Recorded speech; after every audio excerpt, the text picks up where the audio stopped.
It's day 3 post Milton. Look who I see strolling around. Remember how he was traumatized from Milton on day 1 when we first found him? Look at him now. He's walking around so happy with his duck friends.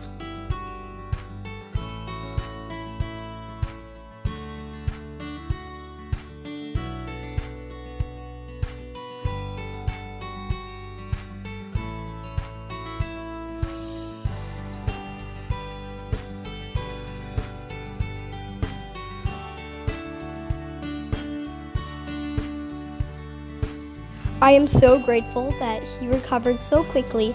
Before Milton, I was used to coming home to a delightful scene of him parading the yard with the ducks. It would have been devastating news to lose him.